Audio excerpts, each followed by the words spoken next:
أعوذ بالله من الشيطان الرجيم. بسم الله الرحمن الرحيم.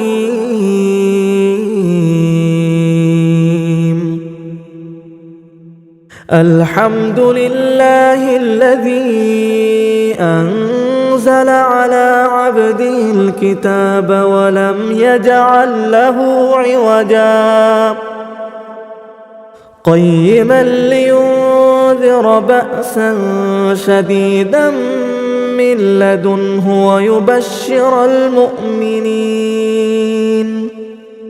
ويبشر المؤمنين الذين يعملون الصالحات أن لهم أجرا حسنا ماكثين فيه أبدا وينذر الذين قالوا اتخذ الله ولدا ما لهم به من علم ولا لآبائهم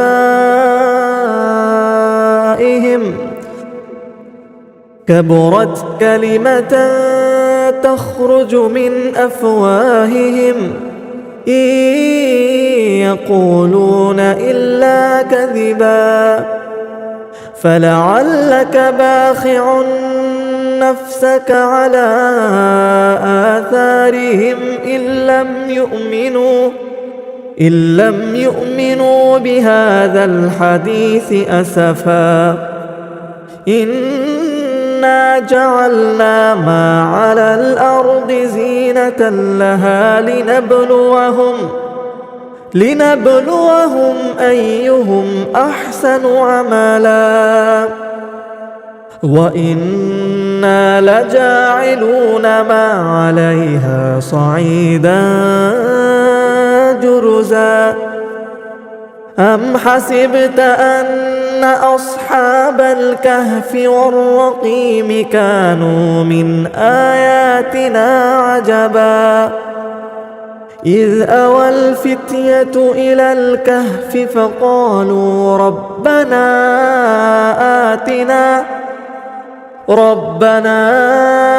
آتنا من لدنك رحمة وهيئ لنا من أمرنا رشدا فضربنا على آذانهم في الكهف سنين عددا ثم بعثناهم لنعلم أي الحزبين أحصى لما لبثوا أمدا نحن نقص عليك نبأهم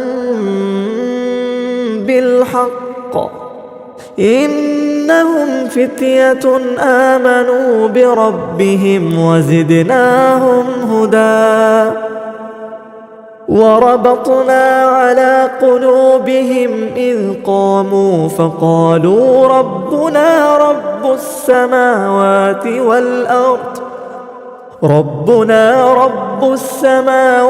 والأرض لن ندعو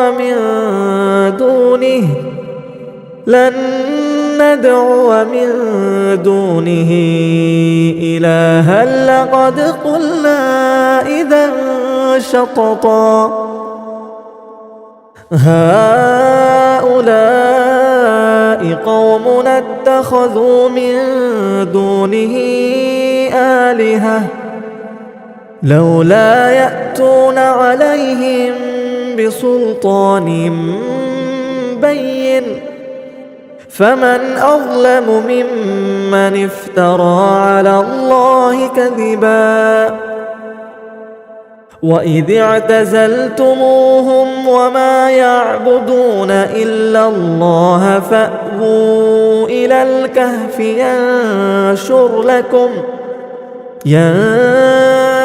لكم ربكم من رحمته ويهيئ لكم من أمركم مرفقا وترى الشمس إذا طلعت تزاور عن كهفهم ذات اليمين وإذا غربت تقرضهم ذات الشمال وهم في فجوة منه. ذلك من آيات الله، من يهد الله فهو المهتد، ومن يضلل فلن تجد له وليا مرشدا.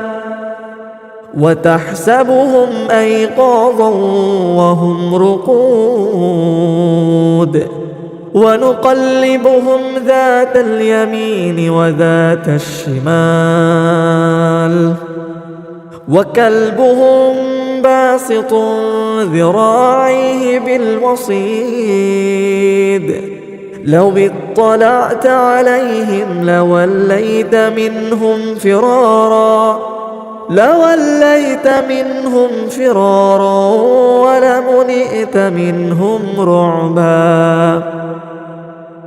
وكذلك بعثناهم ليتساءلوا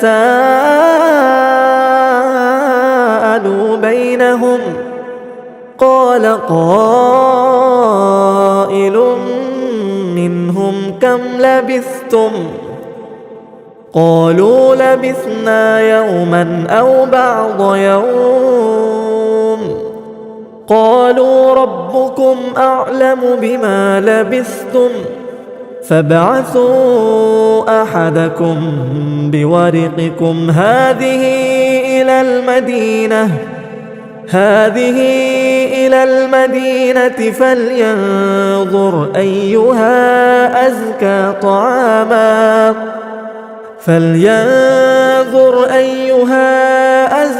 طعاما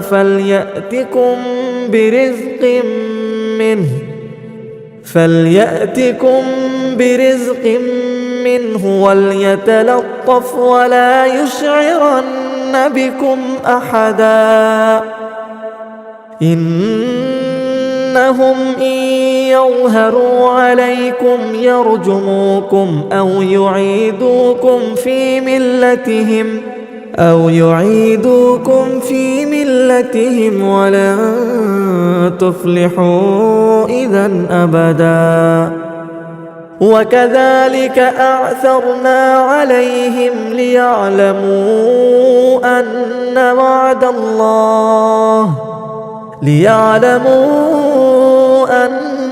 وعد الله حق وأن الساعة لا ريب فيها، إذ يتنازعون بينهم أمرهم فقالوا ابنوا عليهم بنيانا ربهم أعلم بهم. قال الذين غلبوا على أمرهم لنتخذن عليهم مسجدا. سيقولون 3 رابعهم كلبهم ويقولون 5 سادسهم كلبهم رجما بالغيب ويقولون 7 وثامنهم كلبهم قل ربي أعلم بعدتهم ما يعلمهم إلا قليل فلا تمار فيهم إلا مراء ظاهرا ولا تستفت فيهم منهم أحدا. ولا تقولن لشيء إني فاعل ذلك غدا إلا أن يشاء الله. واذكر ربك إذا نسيت وقل عسى أن يهديني ربي لأقرب من هذا رشدا. ولبثوا في كهفهم 300 سنين وازدادوا 9. قل الله أعلم بما لبثوا له غيب السماوات والأرض أبصر به وأسمع ما لهم من دونه من ولي ولا يشرك في حكمه أحدا. واتل ما أوحي إليك من كتاب ربك لا مبدل لكلماته ولن تجد من دونه ملتحدا. واصبر نفسك مع الذين يدعون ربهم بالغداة والعشي يريدون وجهه ولا تعد عيناك عنهم تريد زينة الحياة الدنيا. ولا تطع من أغفلنا قلبه عن ذكرنا واتبع هواه وكان أمره فرطا. وقل الحق من ربكم فمن شاء فليؤمن ومن شاء فليكفر. إنا أعتدنا للظالمين نارا أحاط بهم سرادقها وإن يستغيثوا يغاثوا بماء كالمهل يشوي الوجوه بئس الشراب وساءت مرتفقا. إن الذين آمنوا وعملوا الصالحات إنا لا نضيع أجر من أحسن عملا. أولئك لهم جنات عدن تجري من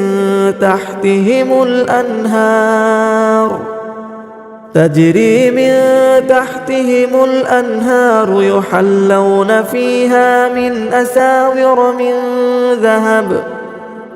أساور من ذهب ويلبسون ثيابا خضرا من سندس.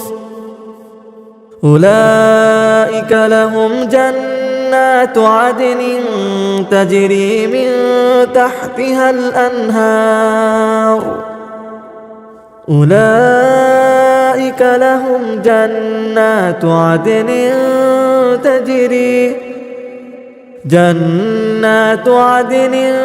تجري من تحتهم الأنهار يحلون فيها من أساور من ذهب ويلبسون ثيابا خضرا من سندس واستبرق متكئين فيها على الأرائك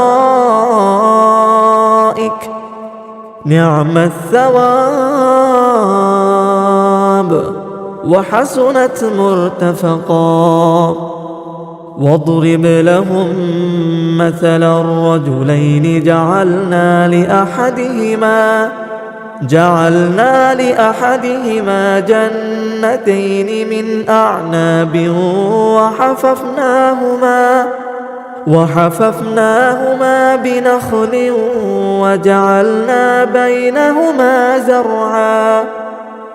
كلتا الجنتين آتت أكلها ولم تظلم منه شيئا وفجرنا خلالهما نهرا. وكان له ثمر فقال لصاحبه وهو يحاوره أنا أكثر منك مالا وأعز نفرا.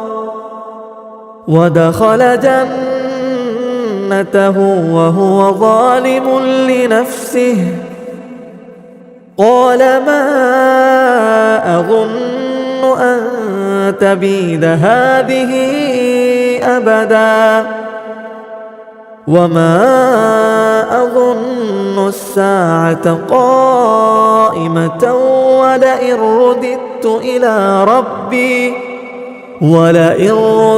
إلى ربي لأجدن خيرا منها منقلبا. قال له صاحبه وهو يحاوره أكفرت بالذي خلقك من تراب ثم من نطفة ثم سواك رجلا لكن هو الله ربي ولا أشرك بربي أحدا. ولولا إذ دخلت جنتك قلت ما شاء الله لا قوة إلا بالله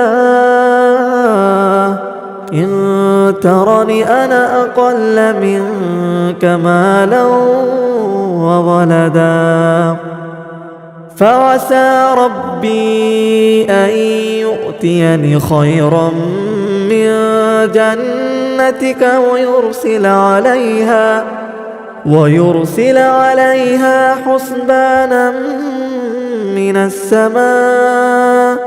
حسبانا من السماء فتصبح صعيدا زلقا أو يصبح ماؤها غورا فلن تستطيع له طلبا. وأحيط بثمره فأصبح يقلب كفيه على ما أنفق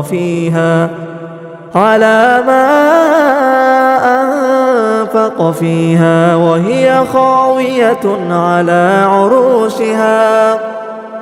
على عروشها ويقول يا ليتني لم أشرك بربي أحدا. ولم تكن له فئة ينصرونه من دون الله وما كان منتصرا. هنالك الولاية لله الحق هو خير ثوابا وخير عقبا. واضرب لهم مثل الحياة الدنيا كماء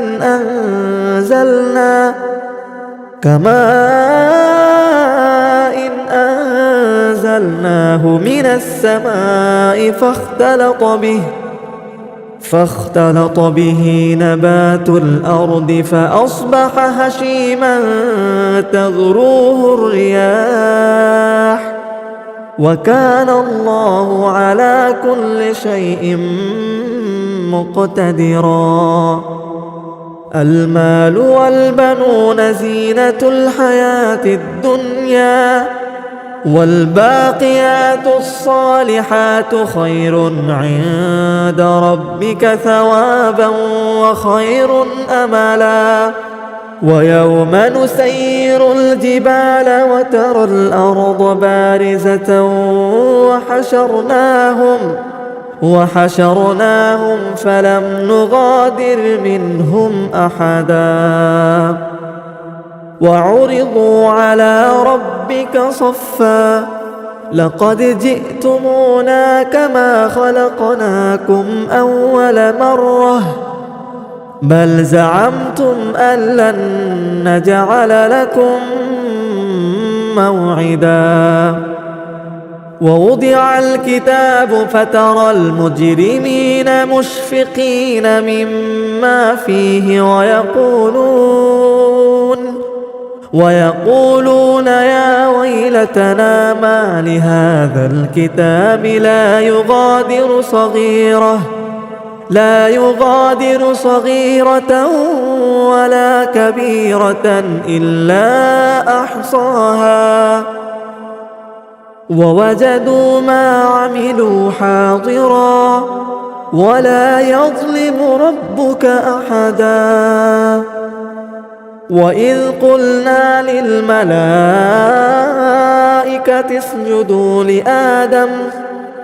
اسجدوا لآدم فسجدوا إلا إبليس كان من الجن ففسق عن أمر ربه أفتتخذونه وذريته أولياء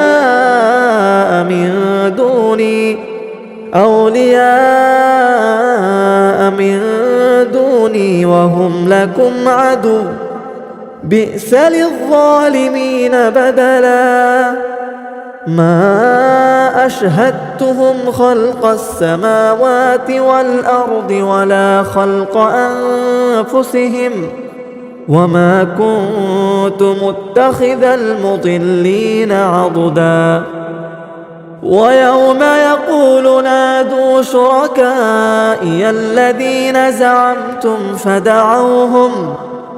فدعوهم فلم يستجيبوا لهم وجعلنا بينهم موبقا. ورأى المجرمون النار فظنوا أنهم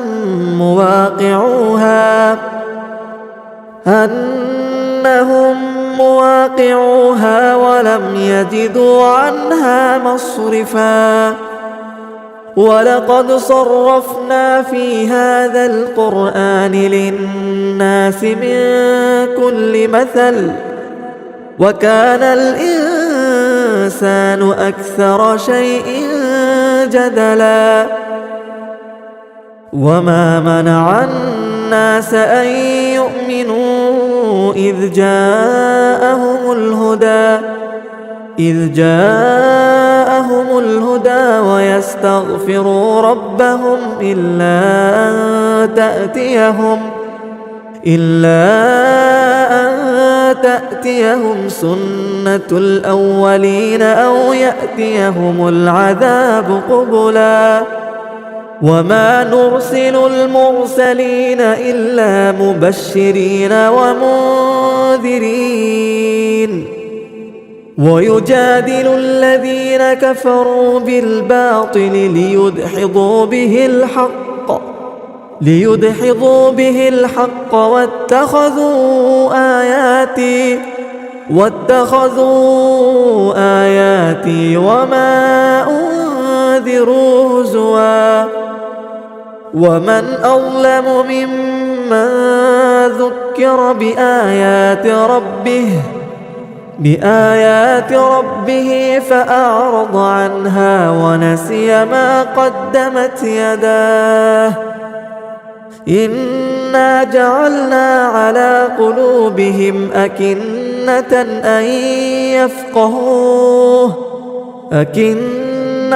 أن يفقهوه وفي آذانهم وقرا وإن تدعهم إلى الهدى فلن يهتدوا إذا أبدا. وربك الغفور ذو الرحمة لو يؤاخذهم بما كسبوا لعجل لهم العذاب بل لهم موعد لن يجدوا من دونه موئلا. وتلك القرى أهلكناهم لما ظلموا وجعلنا لمهلكهم موعدا. وإذ قال موسى لفتاه لا أبرح حتى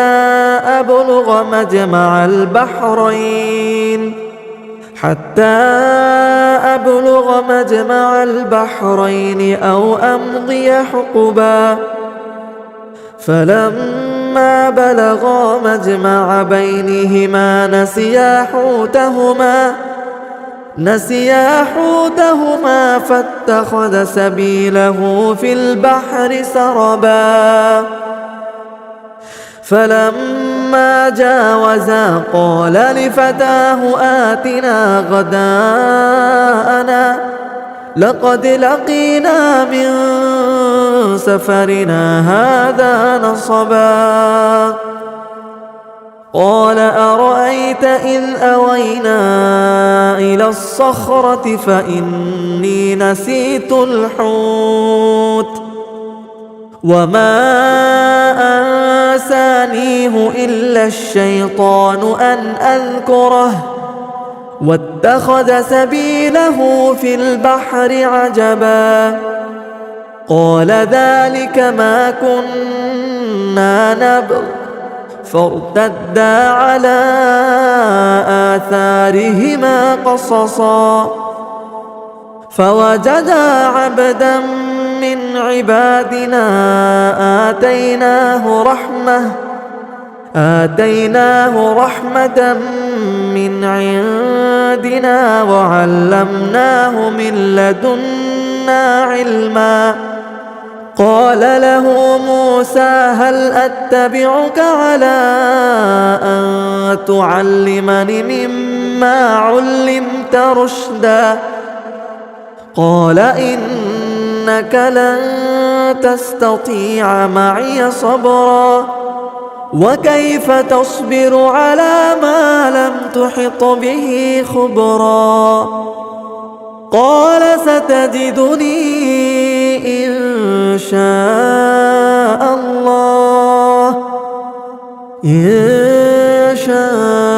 الله صابرا ولا أعصي لك أمرا قال فإن اتبعتني فلا تسألني عن شيء حتى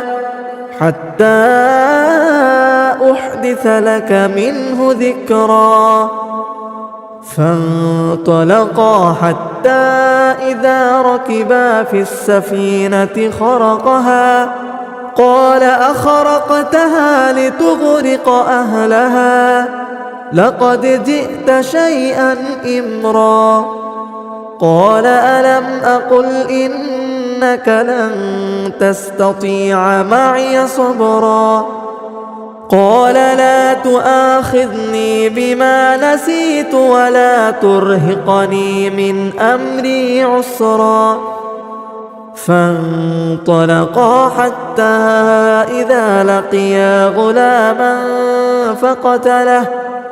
فقتله قال أقتلت نفسا زكية بغير نفس لقد جئت شيئا نكرا قال ألم أقل لك إنك لن تستطيع معي صبرا قال إن سألتك عن شيء بعدها فلا تصاحبني قد بلغت من لدني عذرا فانطلقا حتى إذا أتيا أهل قرية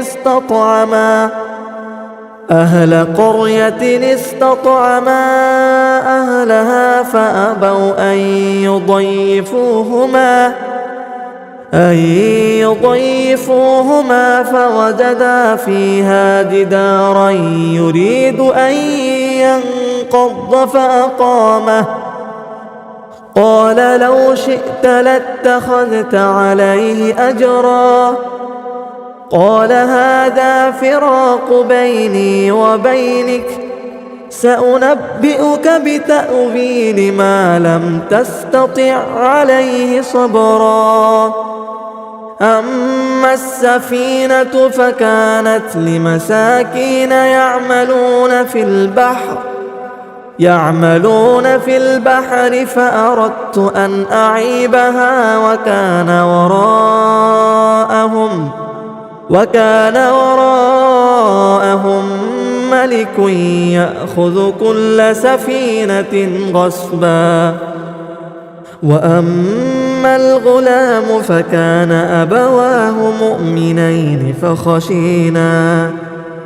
فخشينا أن يرهقهما طغيانا وكفرا، فأردنا أن يبدلهما ربهما خيرا منه زكاة وأقرب رحما.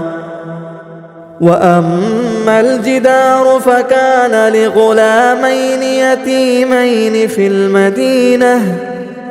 المدينة وكان تحته كنز لهما وكان أبوهما صالحا، فأراد ربك أن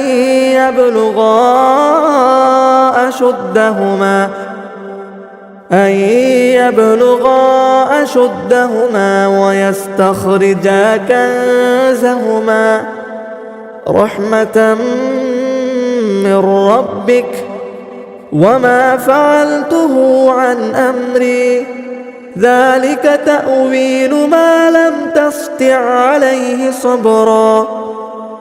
ويسألونك عن ذي القرنين، قل سأتلو عليكم منه ذكرا. إنا مكنا له في الأرض وآتيناه من كل شيء سببا، فأتبع سببا حتى إذا بلغ مغرب الشمس وجدها تغرب في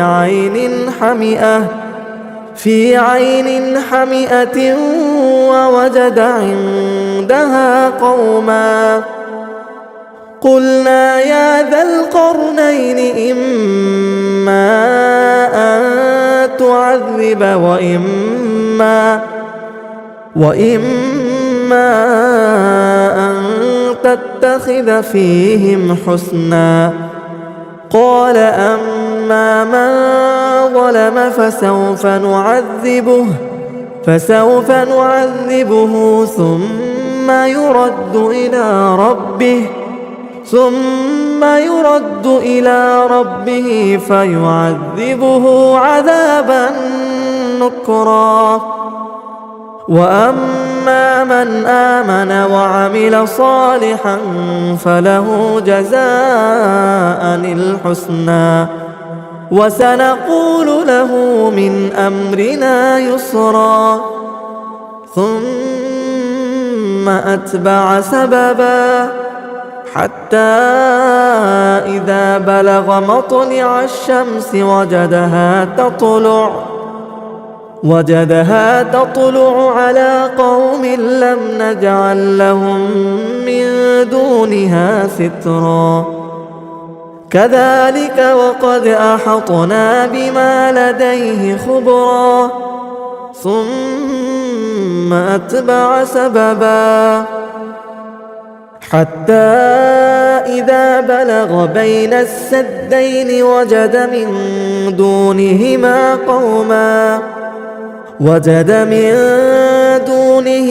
قوما لا يكادون يفقهون قولا. قالوا يا ذا القرنين إن يأجوج ومأجوج مفسدون في الأرض فهل نجعل لك خرجا على أن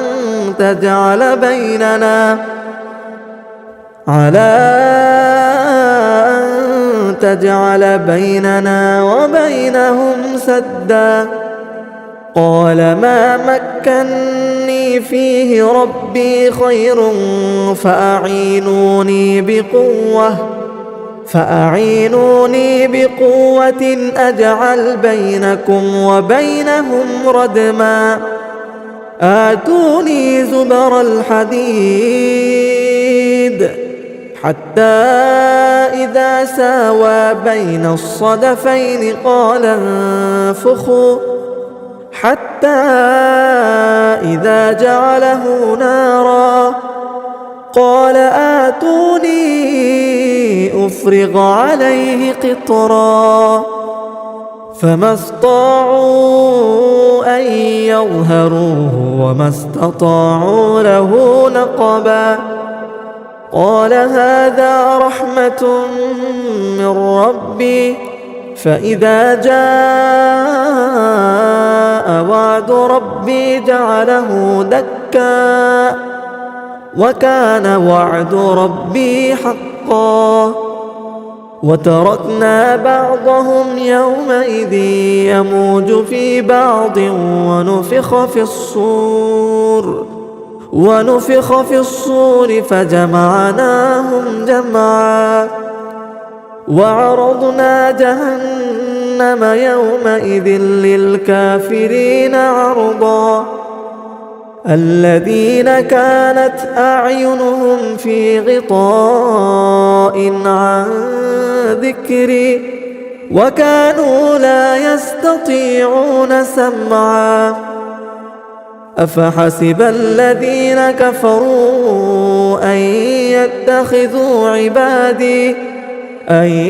يتخذوا عبادي من دوني أولياء إنا أعتدنا جهنم للكافرين نزلا قل هل ننبئكم بالأخسرين أعمالا الذين ضل سعيهم في الحياة الدنيا وهم يحسبون أنهم يحسنون صنعا أولئك الذين كفروا بآيات ربهم ولقائه فحبطت أعمالهم فلا نقيم لهم يوم القيامة وزنا ذلك جزاؤهم جهنم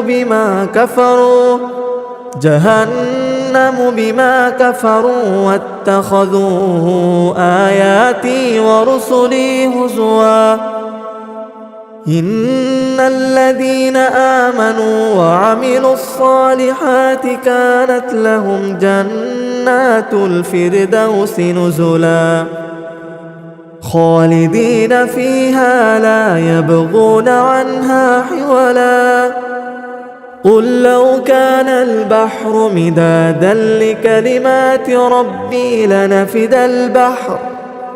لنفد البحر قبل أن تنفد كلمات ربي ولو جئنا بمثله مددا قل إنما أنا بشر مثلكم يوحى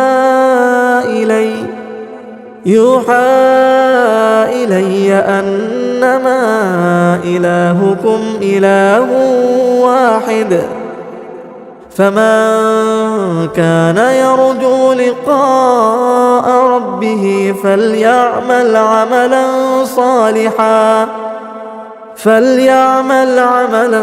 صالحا ولا يشرك بعبادة ربه أحدا.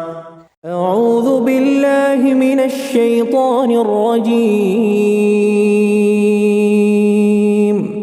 بسم الله الرحمن الرحيم. الرحمن علم القرآن خلق الإنسان علمه البيان الشمس والقمر بحسبان والنجم والشجر يسجدان والسماء رفعها ووضع الميزان ألا تطغوا في الميزان وأقيموا الوزن بالقسط ولا تخسروا الميزان والأرض وضعها للأنام فيها فاكهة والنخل ذات الأكمام والحب ذو العصف والريحان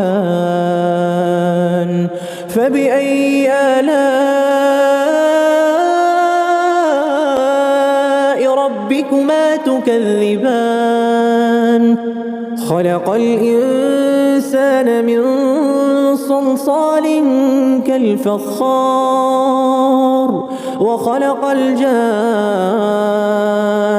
من مارج من نار فبأي آلاء ربكما تكذبان رب المشرقين ورب المغربين فبأي آلاء ربكما تكذبان مرج البحرين يلتقيان بينهما برزخ لا يبغيان فبأي آلاء ربكما تكذبان يخرج منهما اللؤلؤ والمرجان فبأي آلاء ربكما تكذبان وله الجوار المنشآت في البحر كالأعلام فبأي آلاء ربكما تكذبان كل من عليها فان ويبقى وجه ربك ذو الجلال والإكرام فبأي آلاء ربكما تكذبان يسأله من في السماوات والأرض كل يوم هو في شأن فبأي آلاء ربكما تكذبان سنفرغ لكم أيها الثقلان فبأي آلاء ربكما تكذبان يا معشر الجن والإنس إن استطعتم أن تنفذوا من أقطار السماوات والأرض فانفذوا لا تنفذون إلا بسلطان فبأي آلاء ربكما تكذبان يرسل عليكما شواظ من نار ونحاس فلا تنتصران فبأي آلاء ربكما تكذبان فإذا انشقت السماء فكانت وردة كالدهان فبأي آلاء ربكما تكذبان فيومئذ لا يسأل عن ذنبه إنس ولا جان فبأي آلاء ربكما تكذبان يعرف المجرمون بسيماهم فيؤخذ بالنواصي والأقدام فبأي آلاء ربكما تكذبان هذه جهنم التي يكذب بها المجرمون يطوفون بينها وبين حميم آن فبأي آلاء ربكما تكذبان ولمن خاف مقام ربه جنتان فبأي آلاء ربكما تكذبان ذواتا أفنان فبأي آلاء ربكما تكذبان فيهما عينان تجريان فبأي آلاء ربكما تكذبان فيهما من كل فاكهة زوجان فبأي آلاء ربكما تكذبان متكئين على فرش بطائنها من استبرق وجنى الجنتين دان فبأي آلاء ربكما تكذبان فيهن قاصرات الطرف لم يطمثهن إنس قبلهم ولا جان فبأي آلاء ربكما تكذبان كأنهن الياقوت والمرجان فبأي آلاء ربكما تكذبان هل جزاء الإحسان إلا الإحسان فبأي آلاء ربكما تكذبان ومن دونهما جنتان فبأي آلاء ربكما تكذبان مدهامتان فبأي آلاء ربكما تكذبان فيهما عينان نضاختان فبأي آلاء ربكما تكذبان فيهما فاكهة ونخل ورمان فبأي آلاء ربكما تكذبان فيهن خيرات حسان فبأي آلاء ربكما تكذبان حور مقصورات في الخيام فبأي آلاء ربكما تكذبان لم يطمثهن إنس قبلهم ولا جان فبأي آلاء ربكما تكذبان متكئين على رفرف خضر وعبقري حسان فبأي آلاء ربكما تكذبان تبارك اسم ربك ذي الجلال والإكرام